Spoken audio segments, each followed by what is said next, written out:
I'm Brett. And I'm Alice. And we are the Prosecutors.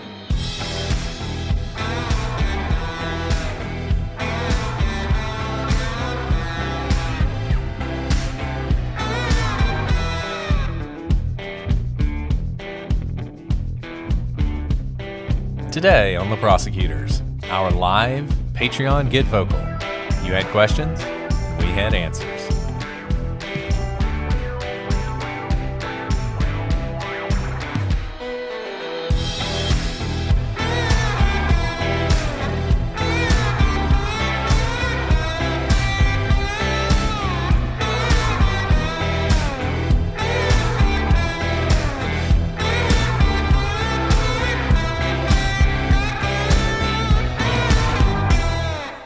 Hello, everybody, and welcome to this special episode of The Prosecutors. I'm Brett, and I'm joined, as always, with my photogenic co-host, Alice. I think that's a burn when we're an audio podcast. Well, that's true, but today we have a special treat. Although you can't see it, we did a live GetVokl with our patrons from Patreon, and people did get to see Alice, and unfortunately had to see me. So, you add a lot to the podcast, Alice. What can I say?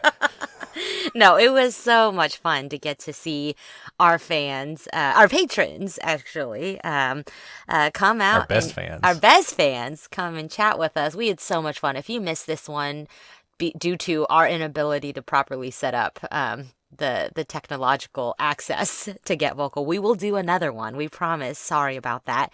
And if you missed out on this time because you aren't a patron, we'd love for you to join for our next GetVokl, because this was just so fun. It really was a ask anything. We talked about personal lives to careers to case specific sorts of scenarios, and it was really fun, Brett.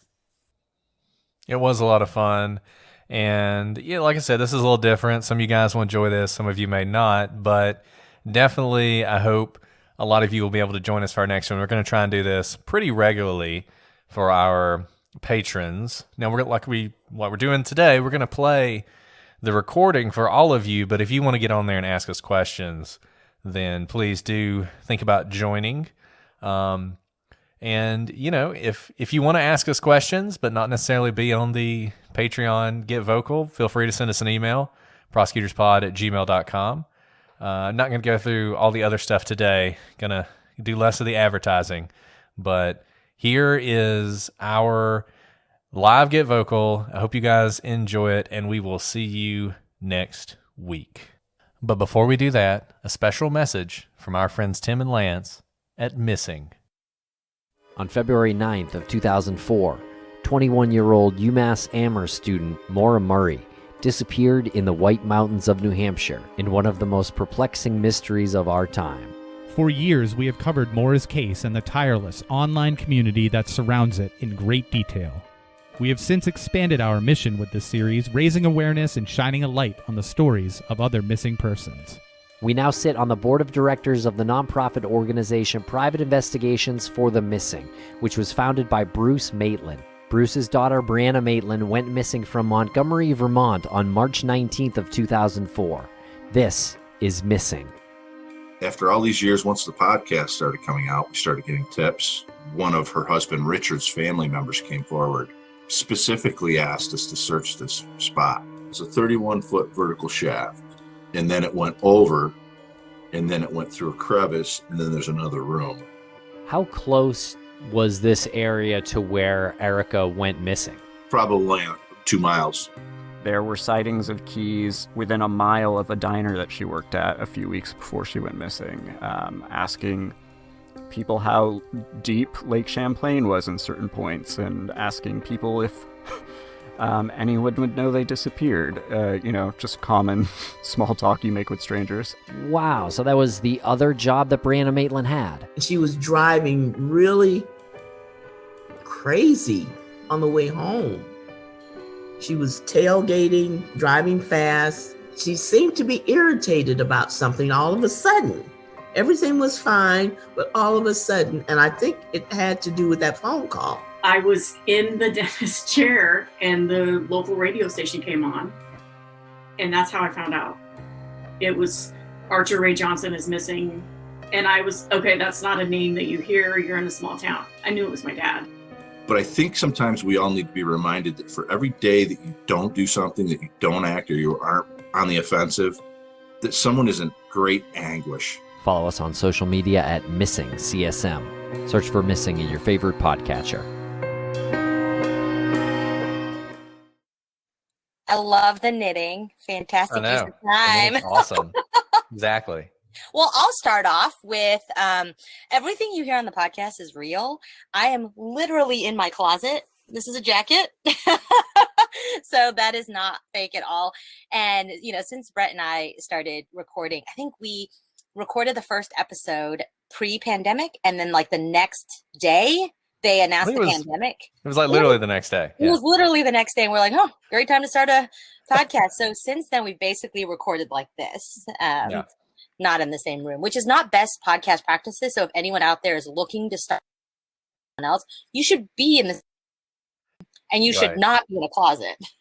Right. Well, actually, the closet works pretty well for the sound. But yeah, for those of you who did not believe that Alice records from a closet, if you were viewing this, you know that is not a lie. Alice is actually in a closet. Well, everybody, hello. Thank you guys so much for joining us. This is our live patron GetVokl. This is definitely a question and answer session, so we'll be on here answering questions for as long as people have questions to ask.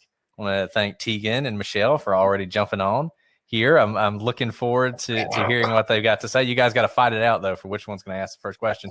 And those of you who are in the chat room, we'll be monitoring that as well. So if you just want to ask your questions in the chat room, you can feel free to do that.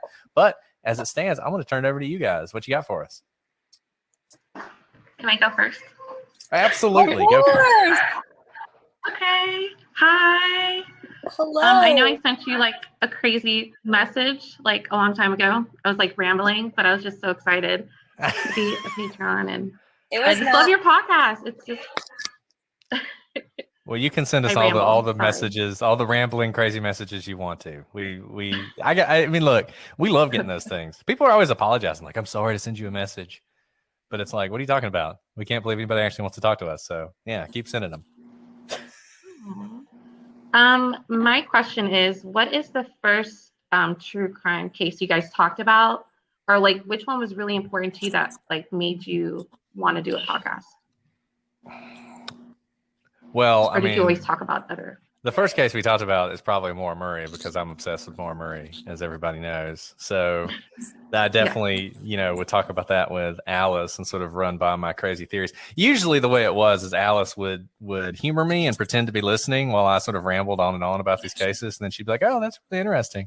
And then somehow I roped her into doing this. And she's like, so insightful and awesome and amazing. And it's like, hey, you really were listening all that time. No, that's not completely true. It is true that I hadn't heard a lot of these cases before Brett told me about them.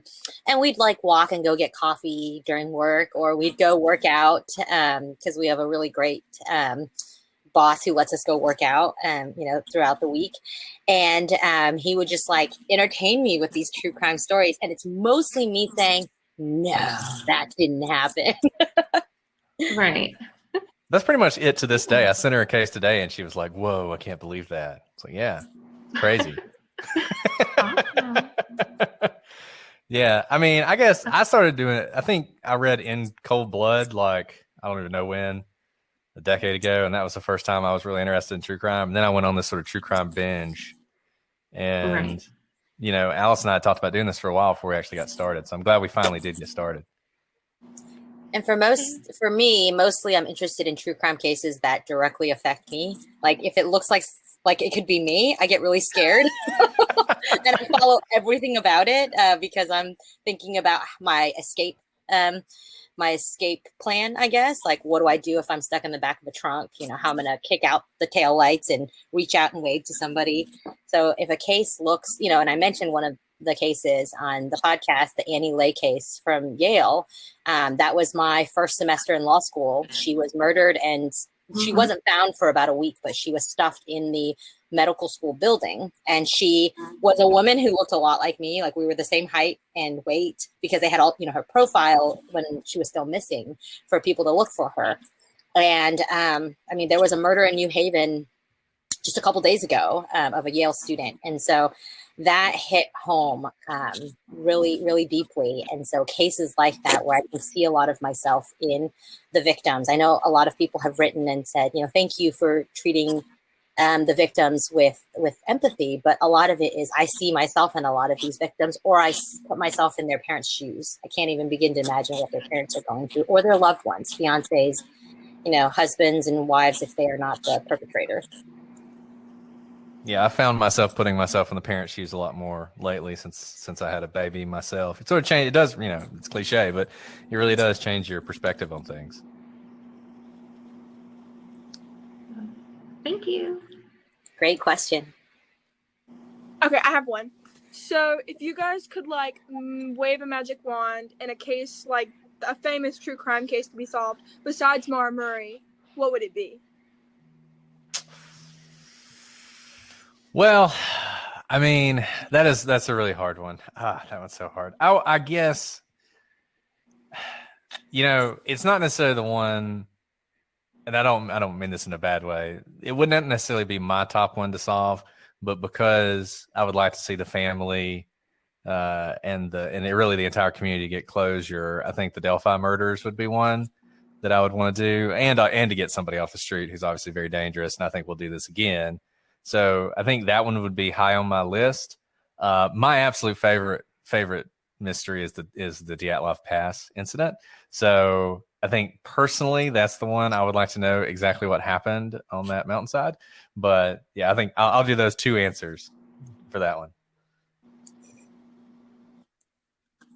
Yeah, for me, I think it's the Delphi case. That case hit me to the core. I just couldn't stop thinking about who the perpetrator was. Even after we finished recording all of those episodes, it was on my mind. And I think that's the one that grips a lot of people. We still get a lot of email tips about that case. That one has probably been the case that has generated the most email traffic after the fact of all of our cases. And I think it's because it really strikes a nerve with a lot of people. Yeah, and it's surprising how many people think they know who did it too. It's kind of and by know who did it, someone they know did it, which is also very sad because we've gotten a lot of people who say, I think it was my father or my brother or my ex-husband, or which is sad because that's a lot of people who think that someone that they are close to is capable of murder.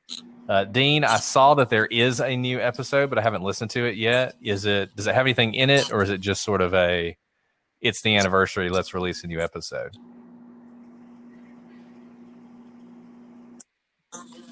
And also, Adrian, yes, the group of people who just recently went missing at Dyatlov Pass. I sent Alice that story today, as a matter of fact. And Brett said that he really wants to go to Dyatlov Pass, and I said, no, I'd like my co-host.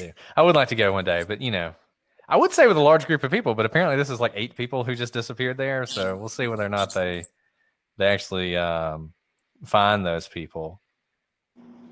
So Dean says they admit to DNA. So that means they admit that they do have DNA. That's something we assume they had, but I guess that's, I guess it's good that they let us know that. And what's interesting about that, I know the prosecutor had said, or the former prosecutor said, there was a lot of physical evidence. What that's interesting about there being DNA and the FBI being involved, as well as the state police, is that they've probably run that DNA through the known databases and it hasn't made a hit, which probably means this person, I'm going to say guy, has flown under the radar and has not been booked for anything. Being booked, you don't necessarily have to be convicted to have your DNA in the databases. You can be arrested. There could be other circumstances that put you into the database. A lot of people are in the databases. So if there's no hit, this guy has probably been living essentially off the grid for a while and hasn't been caught for anything he's done, if he's done anything else, which based on the profile that we came up with, I do think he's done something like this before, or he has done it. Yeah, I think that's right. I mean, I think he's definitely done things in the past. It actually wouldn't surprise me if he doesn't have a record, or is a very minor record that would not require the DNA sample, like, some really low level crimes that he got arrested a few times but never convicted of anything. That wouldn't surprise me. And I think it almost has to be the case if they have DNA.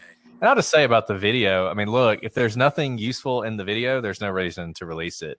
I find it hard to believe if there is additional video that there's nothing useful in the video, but I mean, whatever. I guess that's their decision. They know better than we do. And I've got to think, I would hope, and we talked about this a lot in the podcast, that if they do have stuff that would be useful, that they would release it. Hey, what else you got for us, guys? I do see that the DA doubled down on not releasing additional video. I don't know if that's the phrasing, but that would suggest there is additional video. I'm just going to have to listen to it now. Now you got me all like interested in what exactly he said and what exact language he used. Because I don't want... and we said this before, we don't want to be critical of these people. We don't want to be overly critical of these people because we don't know their situation at all. And they may have very good reasons for doing what they're doing. And if the video is really just useless and it's just the girls being scared, okay, that's fine. But if there's literally anything useful in that, then I think it's basically inexcusable that at this point they haven't released it. I'm just putting it out there. Y'all don't have to limit these you can ask us anything. questions. We can talk about Taylor Swift or cases or whatever. What was that? You guys have pets? I know you talked about your dog in one case. I have my cat right here. I do have a dog. I have a hound dog. He's very loud. I'm surprised he never shows up in the background in any of these. But yeah, he's basically a black. He's not a purebred or anything, but he's basically a black and tan coonhound. So he likes to chase things and bark at the mailman and be really loud. But he's also very protective, which is nice. So I don't ever worry about leaving here. If he's here, no one's going to get anywhere near him. He tried to kill Alice once, but we wouldn't let him. He's a sweet dog. He's just territorial. I grew up with dogs, all types of dogs. I've fostered a lot of dogs, mostly big dogs because they're hard to place, like German Shepherd types. And then most recently, I had a long-haired German Shepherd, but unfortunately, she's currently living with my sister-in-law because my son's allergic to them. So it's incredibly devastating, but still in the family. And she has a way better life. She gets a lot of steak all the time. It's not healthy. Yeah.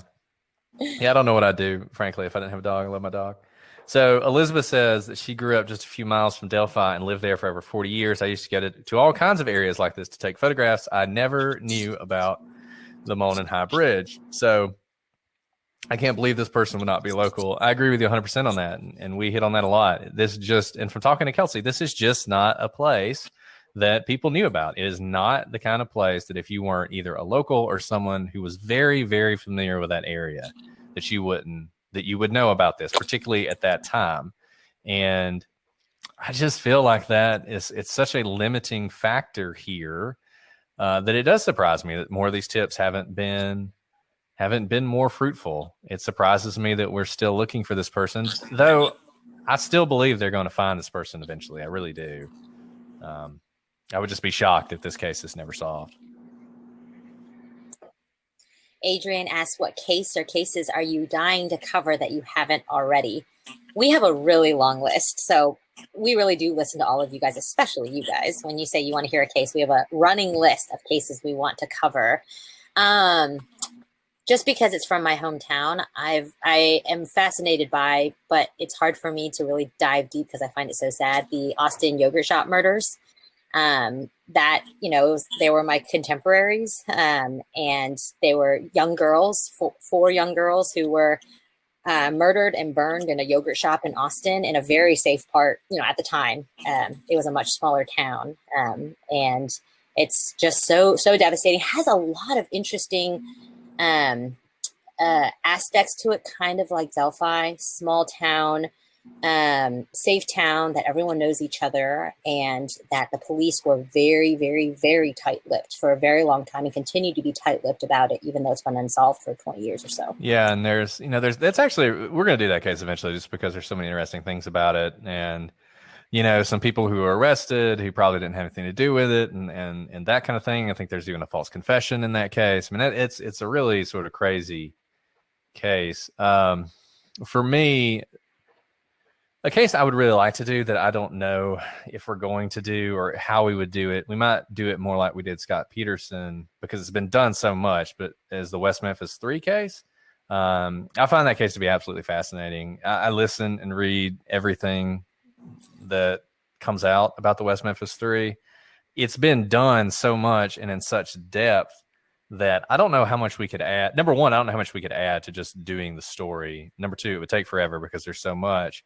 The trial itself, though, obviously you see the trial if you watch the Paradise Lost trilogy, but it doesn't really go into a lot of depth in the trial. So I do think that maybe is one area that we could add something to that. If you guys listen to the Truth and Justice podcast, that has just a very, very in-depth dive into the West Memphis 3. That is one that I would like to do at some point, though. Okay, let's see. So Adrian says she lived in the neighborhood when that happened. Same street. A lot of my friends knew the girls. So Adrian's from Austin too, Alice. Who knows? You guys may have ran into each other at some point. Maybe. Let's see. Do you guys have any cases that are like, we're not doing that one? Besides Chris Watts, that you're like, absolutely not. Don't do Chris Watts, please. I don't know how Alice feels about this. I mean, I try not to limit us too much. I have no interest in doing Chris Watts. I don't really have any interest in doing Stephen Avery because I feel like Stephen Avery's just been done to death. I have some interest in doing Adnan Syed, but that's another case that's been done to death, and I just don't know if it's really worth doing or not. For me, the cases that I just don't have a lot of interest in doing are cases like Chris Watts, where it's just a really terrible, horrible case that involves killing kids, where there's not a whole lot of mystery. I know people argue about whether or not his girlfriend had any involvement and that kind of thing, but at the end of the day, I mean, look, Chris Watts had killed his kids, and I don't know whether or not she knew more than she claims she knows. I kind of doubt that she did, but I just don't. To me, diving into that kind of case is just not that interesting. So I think that's definitely one. I don't know, Alice, if you have any other ones that you feel that way about. Yeah, in the same vein, basically cases that are just incredible stories, but there's no mystery and there's no question of who did it. I don't think we have much to add. And I think if we go down that path, it's more sensationalizing a terrible crime, and it doesn't do really justice to the victim. So I agree, the Chris Watts case kind of falls into that category. But I think if there's any case that we feel like we have something to add, even if it's been done a lot, which obviously, we've covered a lot of cases that are well known, but we feel like we have something to add, then we'll do it, because we have no interest in just rehashing what's already been out there. A lot of people can do that. And I think that's why we did Scott Peterson, because we felt like we could bring something to Scott Peterson that you don't hear a lot, which is the actual sort of analysis of the trial and the evidence and all that stuff. So even though Scott Peterson has been kind of done to death, it was something we could add to. And I think if we did West Memphis 3, we wouldn't just want to do it like everybody else does it. We would want to try and actually look at the trial, because I think it's interesting. Obviously, I think most people believe that the original West Memphis 3 who were convicted were wrongfully convicted. I assume that's true, but I think it would be interesting to look at the trial and see, kind of like Scott Peterson, is there actually more evidence that we don't normally hear about? I don't really think there is, but that would be interesting to look at. And just to talk about some of the crazy stuff that happened in that case and where the prosecution went horribly wrong and some of the really bad decisions by the judge. So I do think that is one of those things that we might look into. Dean says, when you decided to start podcasting, did you guys just jump right in or a bunch of trial runs?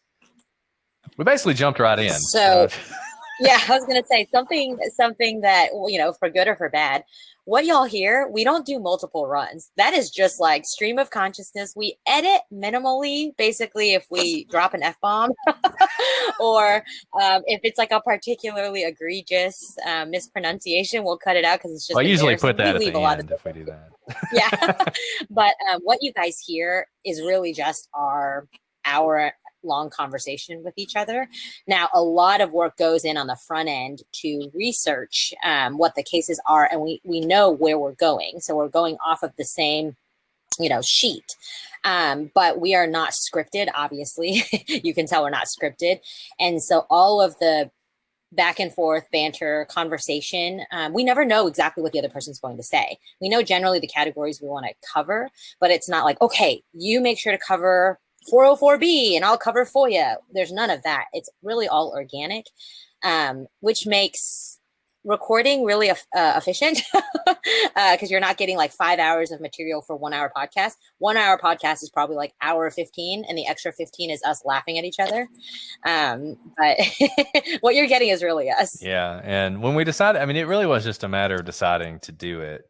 And then once we decided to do it, I don't know. I just felt like I had a lot of faith in our ability to kind of pull this off. I just thought we could do this. And so, you know, the problem with doing a podcast is you do kind of have to make an initial investment with equipment and everything else. And so we just sort of dove in. I mean, if it hadn't worked out, if we'd have done it and we were terrible and everybody hated us, it was all 1-star reviews, eventually I guess we would have moved on.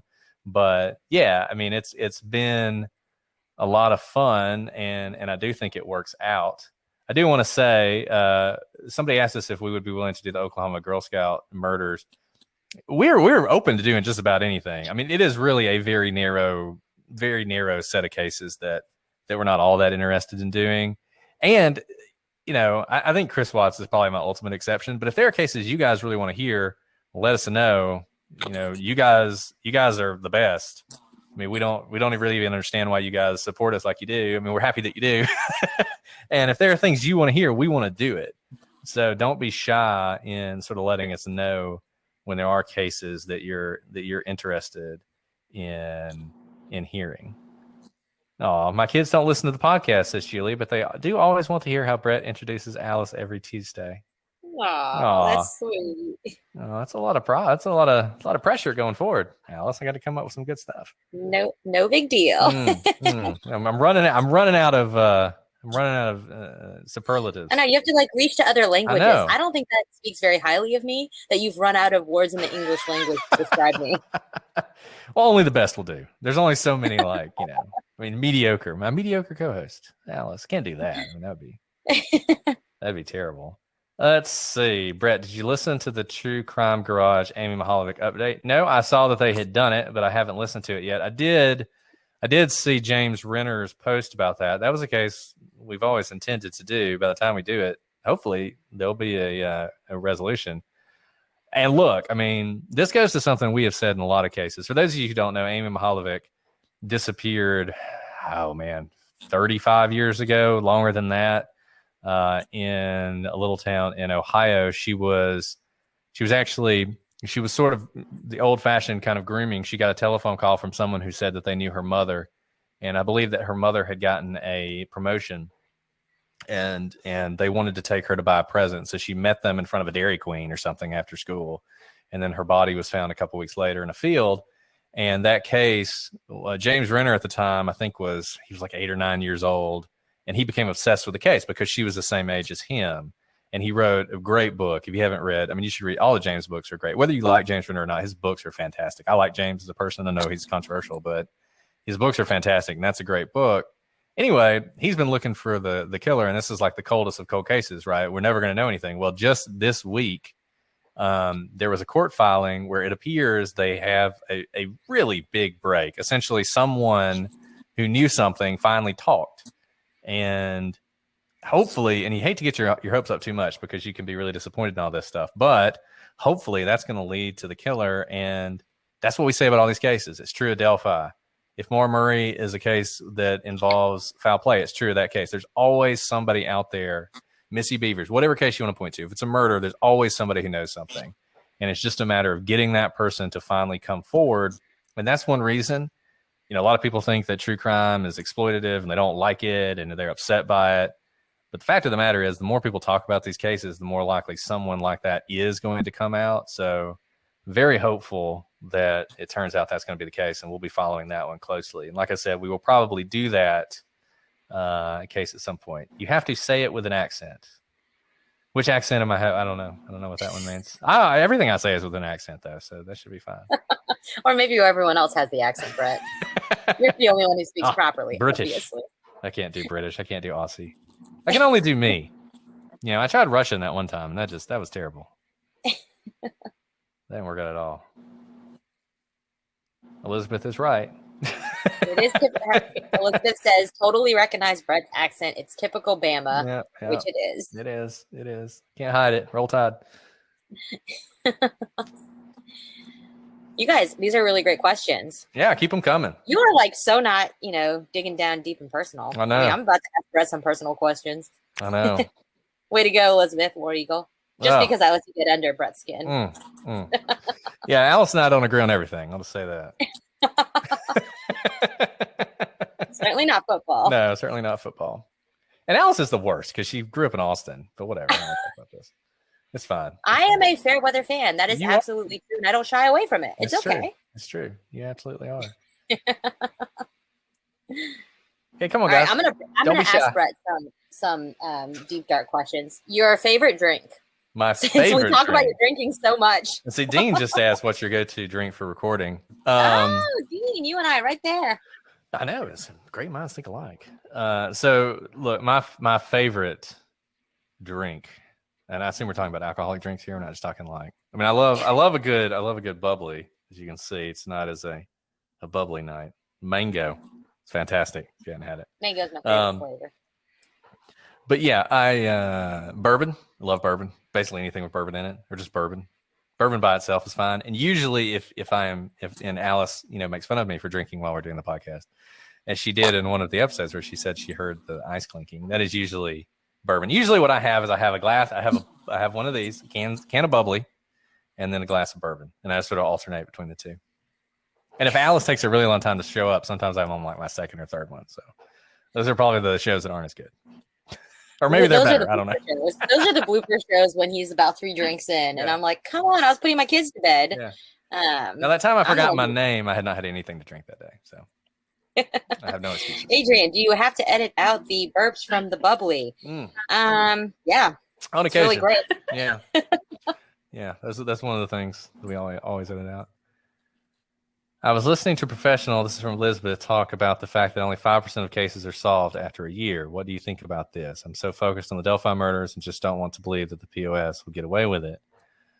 Well, you can't really apply that kind of statistic to a famous case, which is one reason that attention is so important.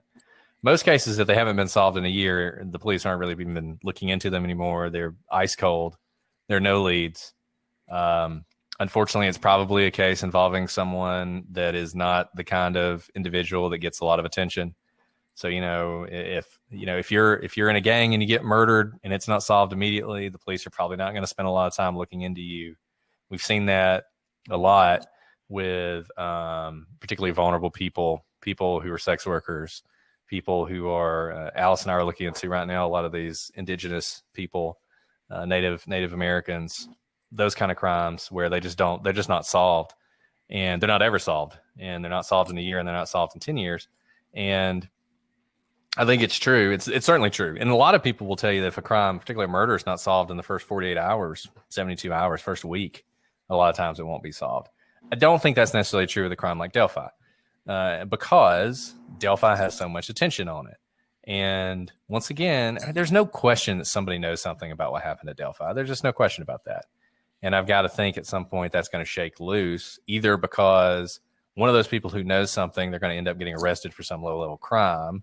And, we're going to find out that they know something because they're going to use it as a bargaining chip, or somebody's that doesn't even know they know something is going to realize it and speak up. And plus, all the resources that go to that case, it's just a fact. They have a massive task force for those 2 murders. There are no telling how many murders occur in Indiana every year. And probably most of those murders don't get 100th of the resources they're going to this case. So I do think there's a good chance it'll be solved. That's sort of a deeply moral question about the way those resources are allocated and whether or not we should be a little bit more thoughtful about that. But I don't know. Really, I have no answers. Give you guys a little view of how these cases can be solved. We see it in our own investigations. You will talk to, say, 25 different witnesses. They all know a slice, and they don't think they're telling you anything worth anything. This is why being a good interviewer is very important. But you, as the person who has the knowledge of all 25 or more interviews, begin to see the web, and the web starts to come together. And none of the people who are parts of the web know that they are touching the web. Eventually you begin to see the picture yourself as the investigator. And I forgot, I think the statistic was like 10,000. At some point, the Delphi hot tip line had gotten like 10,000 tips or something like that. Now, of those 10,000, a lot of them probably are trash, right? A lot of them are probably just like, I really hate my dad. It's probably him because he's just a hateful person. That's probably not helpful. But probably a lot of those tiny little dots are being plotted out by the task force. And over time, that's going to start to form a picture, and they have a better idea of what they're looking at, especially if these tips are coming in from all over the country.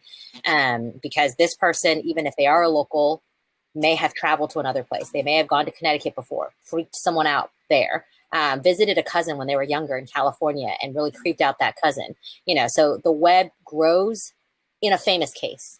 Now, the web crumbles, think about it that way, and the pieces that you have start to fade away as witnesses die or forget things in a cold case. So that's why Brett says there's a difference between the cold case, the every other case, and the famous cases.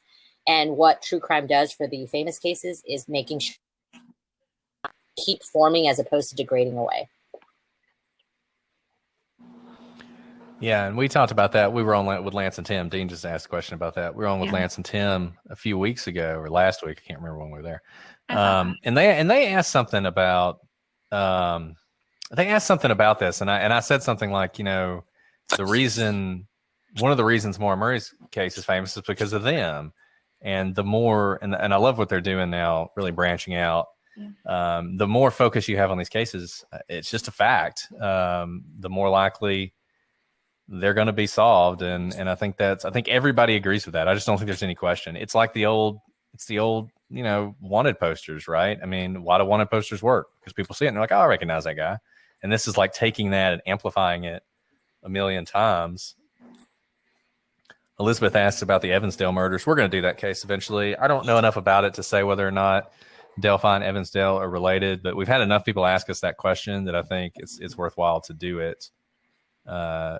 Dean says, why does no one talk about Bill's movements once he got to New Hampshire? So Bill, talking about Maura Murray here. For those of you who don't know, if there's anyone out there at this point who doesn't know the Maura Murray story, Maura Murray disappeared in New Hampshire. Actually, yesterday was the anniversary of her disappearance, 17 years ago, I think. And Bill Rausch, who was her boyfriend at the time, who was never really considered a suspect until, I would probably say, in the last five or so years, some people have begun to think he was a suspect. After Maura disappeared, Bill came to New Hampshire to help look for her, and there are some people who speculate that possibly he could have found her if she wasn't killed the day she disappeared. If she was running away or whatever, he could have found her and done something. And we've actually said there are two camps. The one camp is he somehow got up there and did something to her, and the other camp is she disappeared. He went up there and did something to her. Alice and I talked to his commanding officer. He was actually in the Army at the time and was in Oklahoma. We talked to his commanding officer, and it seems we are fairly convinced that there's no way he could have been there that day. And Dean, I do think there are people who are looking at that. I don't know whether or not it's even possible. I don't know if there was a big enough time where he was unaccounted for to have done something. My personal opinion is I don't think Bill really had anything to do with it. I know a lot of people don't like Bill for a lot of reasons, and plenty of them justified. But I don't think he had anything to do with Maura Murray. Now, that doesn't mean I don't think people should look into that, because if it turns out there is evidence that he disappeared for 6 hours, that would be something that would be interesting to know. Michelle, do you have something? Yeah. I feel like you were on the verge of asking a question.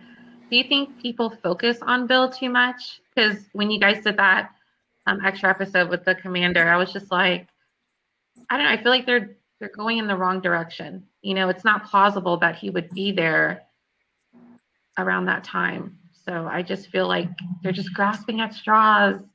And I have to get off the Reddit sometimes because I'm just like, this is too much. I just can't.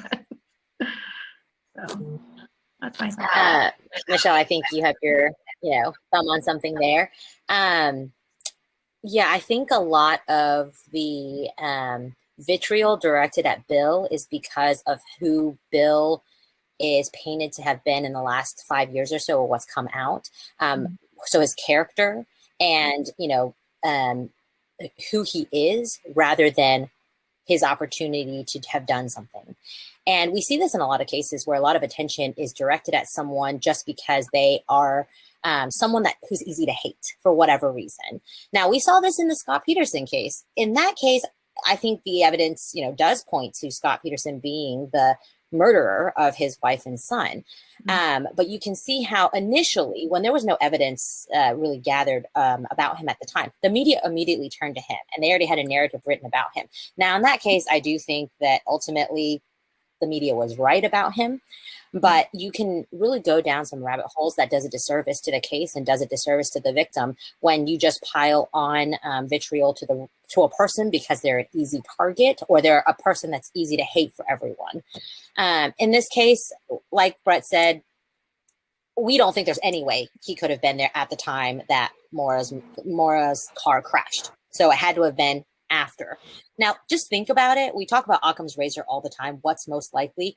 So what? Did he premeditate that he wanted to kill her at some point? Did he call her and say, I'm coming to kill you? And she's like, I got to run away. And she runs away. Somehow was able to see in the future that she was going to crash her car, disappear, have no one find her, go to the commanding officer, not knowing if he'd be approved for leave, get leave, fly across the country, show up. No one's been able to find her who's been searching so far. He somehow is able to find her in a short amount of time with no one, able to detect that he's gone, and then kill her then. And then, I mean, sure, maybe it seems like a major stretch that you're trying to push this square into a round hole, and it maybe ultimately it happened. We have no idea. She's been missing for so long. There don't seem to be real leads that we know of publicly. And so I think you're right about that. It's more about him as a person than the evidence pointing to him. Yeah, and Carly, Bill's had some legal troubles. We can't really get into it that much because he has an ongoing criminal case, and we don't really want to dive into that too much. But it's easy if you Google it, you'll find out what all is going on with him. But in between that and the fact that usually if someone disappears or they're murdered, the significant other is involved. A lot of people, he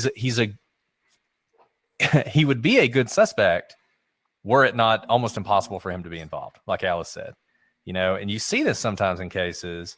We talked about the Missy Beavers case. I mean, there are people who believe with all their heart that her father-in-law did it because her father-in-law walks exactly like the person who killed her.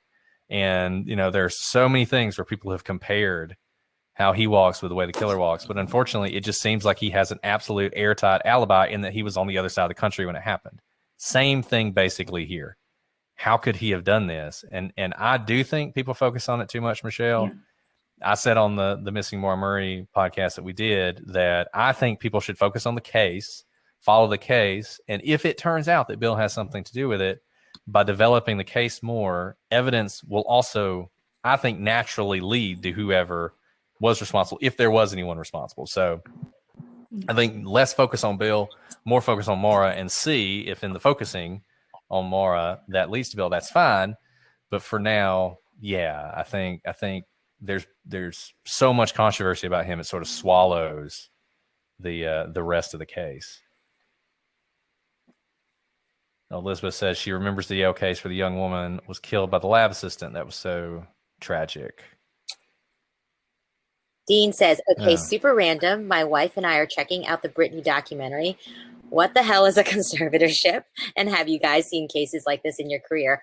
I am so excited to watch the Brittany documentary. I would be watching it now were it not for you all. So I haven't watched it yet, but I'm really excited to watch it. Conservatorship. So this is civil law. It's not criminal law. So our knowledge is going to be limited, but generally conservatorship is going to be someone has an inability to make decisions for themselves. So think about the mentally handicapped, a young child who's orphaned, but they're left a trust. Their parents left them a lot of money. You don't give $500,000 to a 5-year-old. So there's trust and there's conservatorships, and the conservatorship helps the person who is typically of a diminished capacity decide how to use their money so that they don't spend all of their money in one place, so that it can, in theory, last them for their life. So oftentimes you're going to see this in mentally disabled adults who, they may live in a home and they have enough money to care for them, but they can't make any big decision like buying a car or a house or traveling or make any big purchase without the sign off of the conservator. And you have to go to court a lot for approval of things. So in other words, you're just not an independent adult financially. Now, I don't know how. I mean, I haven't seen the documentary. I have no idea how this is still going on when she's 39 years old or whatever she is. I followed it a lot. It's insane. And, there was an article today, Brett's wife pointed us to it, where they were talking about the effectiveness of this documentary, which we haven't seen yet, but the effectiveness of telling the story by timeline, because you can really see how things develop in Brittany's case, and saying how a lot of people sometimes, I think people do like the way we do timelines, but that's why we do the timelines. It can be very misleading in a lot of these documentaries when things are taken out of context, out of place. And we really try to present things in the manner in which they came, because timelines matter. You know certain things at certain times in the case. And it's not fair to look back on or investigations or to see what people knew at the time. So sorry, that was a little bit of a tangent, but I'm really excited about the Brittany documentary. I assume it's based on the whole when she went crazy and shaved her head and like bashed the car, that somehow that allowed them to say that she's not all mentally stable and they need to do this. And conservatorships can be very important, you can imagine, for all sorts of reasons. But this one, yeah, I'm going to have to watch it too, because just off the top of my head, it strikes me as very strange. Sorry, jumping around. Elizabeth asked if I was at Yale at the time of Annie Lay's murder and disappearance. Yes. It was my first semester of law school, so it was a great way to start law school. It was terrifying. I actually mean this. I think there was a lockdown on campus, so every night when it got dark, which is early in Connecticut, by like 7:00, everyone was locked in their apartments or houses, wherever they lived, because no one knew like what happened to her, if she was kidnapped, if there was a murderer on the loose. New Haven's not a safe place to begin with.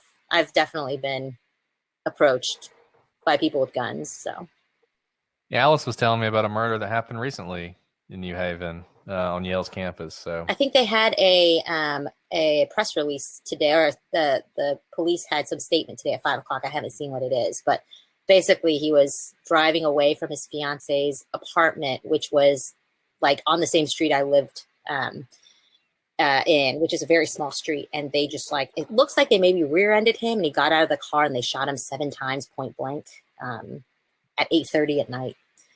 And he was a graduate student, and his fiance is a graduate student as well at Yale. We have a spot open if anybody wants to jump in. Come on in. Michelle, Let us see your face. You said you had lots of questions, Michelle. Okay, so I have no another pressure. I'm more not trying to put all the question, pressure. because how I found your podcast was a tweet that James Renner posted on Twitter about your podcast. So when you posted the Marmory episode, did James Renner reach out to you, or Tim and Lance? How did that work? Or Yeah, so James Renner, after I don't know why these guys were watching or listening to our podcast, because at that time we probably had like 25 listeners, right? And but they were our family members. I know, seriously, and friends that we were forcing to listen to it. But James reached out, he emailed us and hit us up on Twitter. It was kind of crazy because James reached out, and then Maggie Freeling reached out, and then Tim and Lance were reaching out, and we were talking to all of them. about all this stuff. And then Aaron Larkin emailed us. I mean, everybody, it was crazy. It was just all these people all of a sudden were emailing us. And James, you know, look, I mean, that was probably really big for us that James did that. I'm sure there's a lot of people who found out about our podcast because of that. And I think James, when he heard the Saturn emblem thing, like he sent us this excited email. He was like, "Oh my God." And I think he thought that was really interesting. And he got really excited about that. And so I think it helped, but I have no idea. I don't know how those people, I guess they just are so interested in Maura Murray that anytime anybody's talking about Maura Murray, they're listening to it. So I'm glad we did a halfway decent job, because that was so early in us doing this that, you know, I could barely work Audacity to even do editing. So I'm just glad it worked out. But yeah. And I mean, look, a lot of those people I just mentioned don't like each other. But they were all really nice to us and very helpful to us. And they answered every question we had about the case. And it was really great. And it was really sort of what the community could be and what I'd like it to be. So cool. See, Elizabeth says she discovered us with Delphi. I think Delphi, a lot of people discovered. Delphi, we didn't know how. That's another one. Now, I knew how much people love Maura Murray, but Delphi, I did not realize how obsessed people are with Delphi.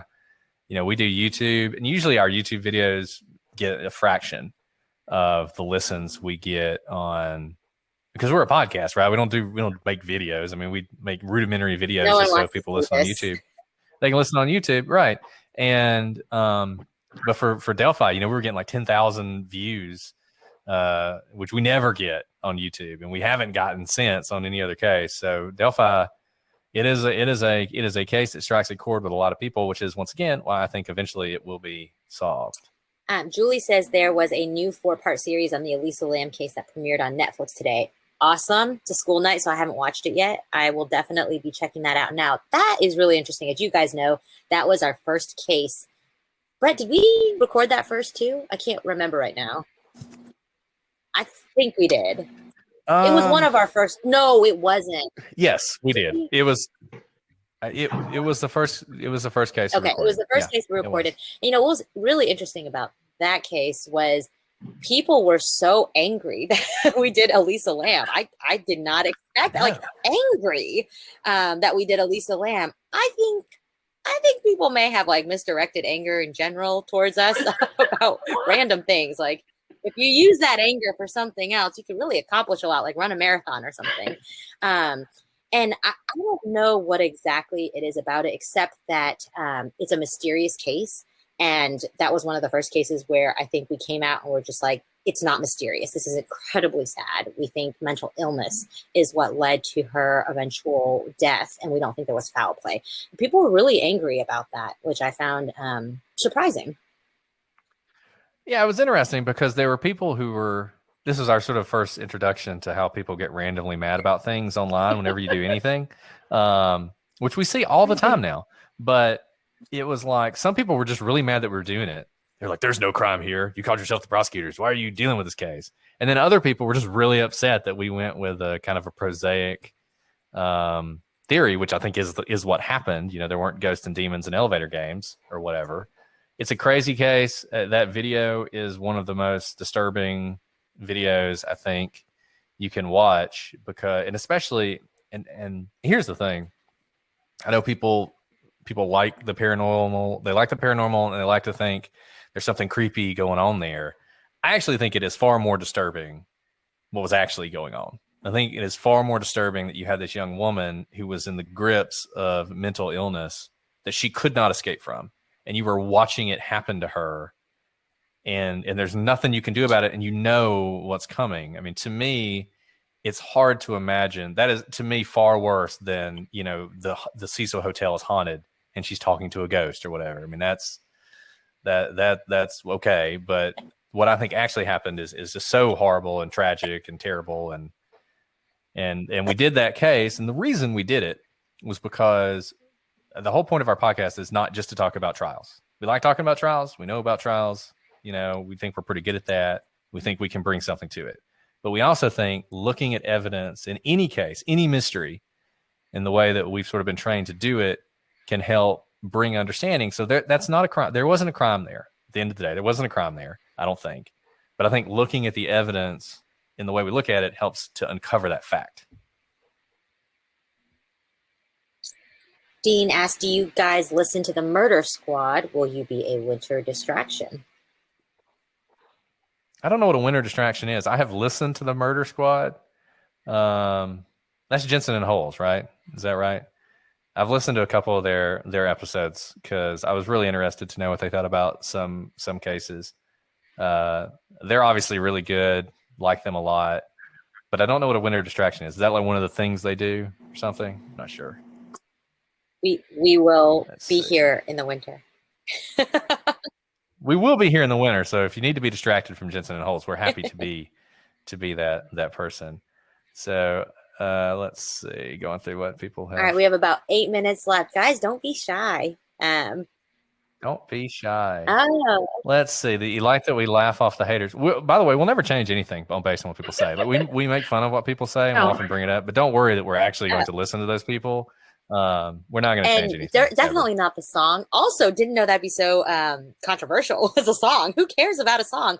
But both of our kids love the song so much. Thank you. We like the song too. Thank you, Michelle. Our kids like dance intensely to the song, like as if they're at a rave. And so we're definitely not changing it because it's really funny to watch them dance.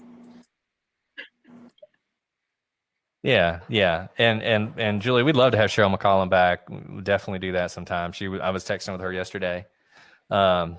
She's amazing. I don't know. That was one of the most enlightening hours that we've ever had listening to her. I could listen to her talk all the time. So we especially love Cheryl McCollum because we were like just a few weeks into podcasting and no one had heard of us.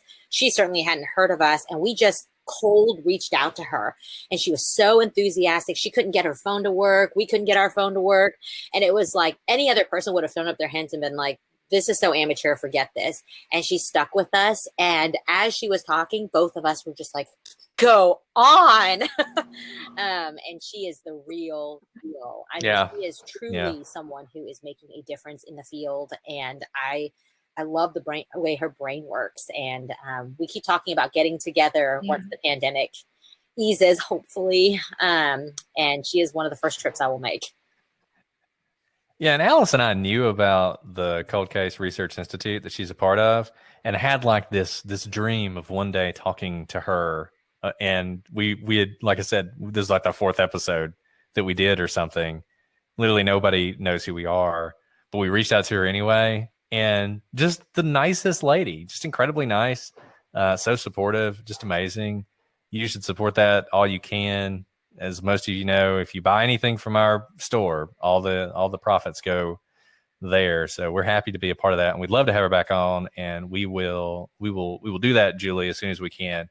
We'll get her back on. I'd love to have her on to just talk about a case. I know she is interested in Delphi and is doing some stuff on that too. Delphi. So, yeah, I would love to hear her thoughts on Delphi. Elizabeth says, I'm curious about the Ohio State man who literally disappeared, Brian Schaefer. Can't remember his name. Any more perspectives on where he might have ended up? I'm loving Alice's theory that he might still be in the ugly tuna Saluna, the greatest named Saluna that ever tuned. Elizabeth, we actually got I don't know if you saw this, Alice. We got a really long email from somebody who is from the area and is fascinated with this case. And they just gave us all this information. It's so long and so much information. I actually haven't read it yet, but I did look at it to know that it's there. So we're going to read that email at some point. And we're due to do a follow-up episode. We got all sorts of following up to do. And so that'll be one of the things we follow up on. I don't think there have been any new developments in that case. Though, like I said, we'll look at what she said. She has like photographs and all these different, for one thing. Okay, well, here's one thing she says. I did read this. We talked about the Wendy's and how it's possible he was on a late night Wendy's run. She says that Wendy's closed at 11. So, she knows things. So he would not have been going there. Anyways, we'll see what she says. This guy literally walked into a bar and never walked out. And never. A lot of people have said, well, maybe he slipped out a door and he wasn't captured on camera.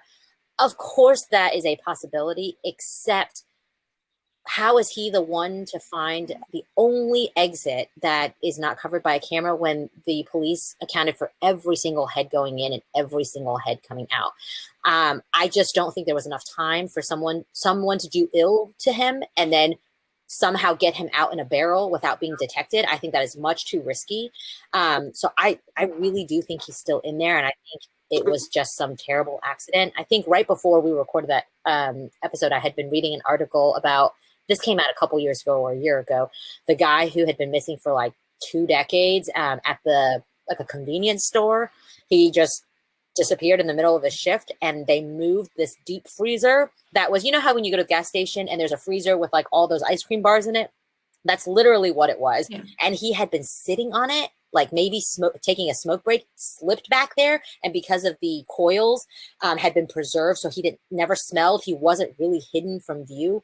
And when they moved it aside, they like found a perfectly petrified version of this man 17 years later or something like that. I think that is possible because I don't think he was able to slip out without being detected, and I don't think he was looking to run away. Yeah, I think he's within like 500 feet of that bar, either in the bar or very near the bar, maybe the construction zone. I'm not exactly sure. If you guys are fans of True Crime Garage, they do a lot on this. I know the captain, this is a big case for him. He probably knows everything there is to know about this case. And I feel like recently the captain had said something where he actually thinks he might have gotten away from the bar. I don't want to speak for him, but if you're really interested in that case, you should listen to their coverage of that as well. Dana says, and we have another open spot, so if anybody wants to jump on. Speaking of Cheryl, did you get the feeling that she felt that John Bonet's parents were responsible for her death? I got the impression from her. Yeah, I mean, she seemed like she thought Patsy might have not been all that helpful.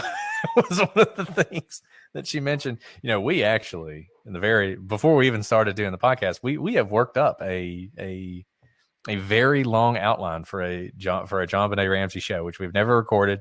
We'll probably do that eventually, but you know that's another one that's sort of a monster to try and get into. Yeah, that's a case I want to do, but it's Adrian says it's a lot. It's a lot. I know. Well, Adrian says the ransom note is the part I just can't get past. We would probably have to do an entire episode on the ransom note by itself. Yeah. The ransom note is insane. The ransom note is just it's like crazy. I mean, it really is crazy. Now look.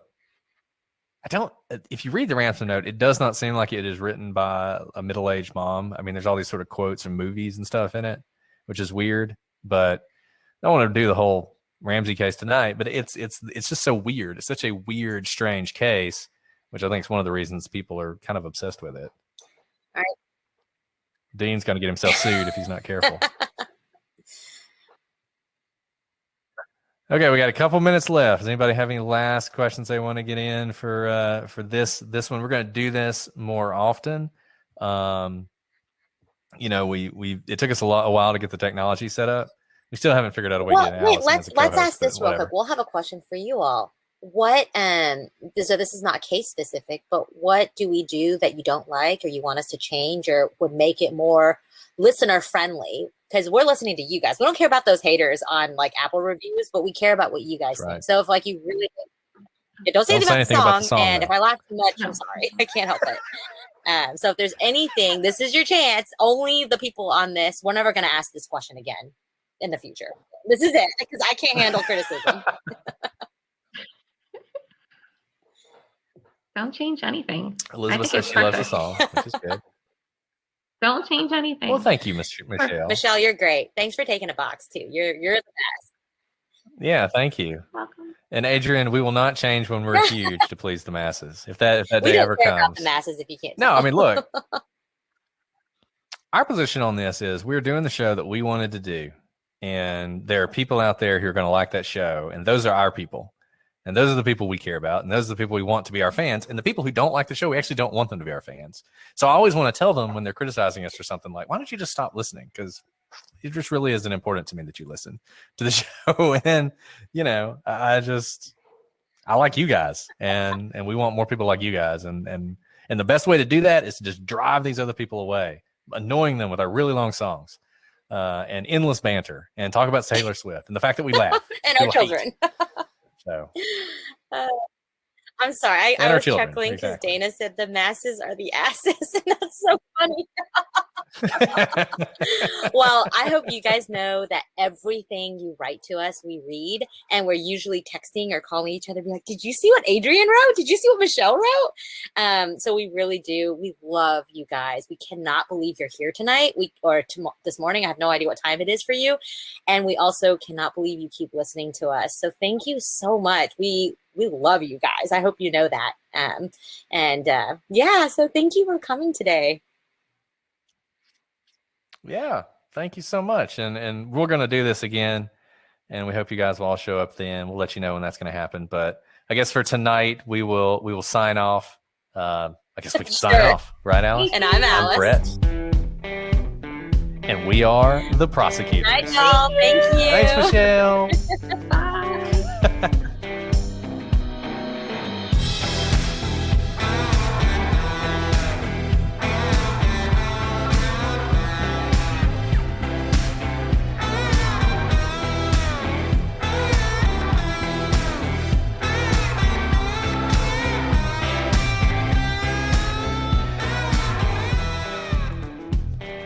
So I wanted to read you this. So Blair's dentist has been listening to our podcast because Blair told her about it, or I don't know if it's no, it's a her.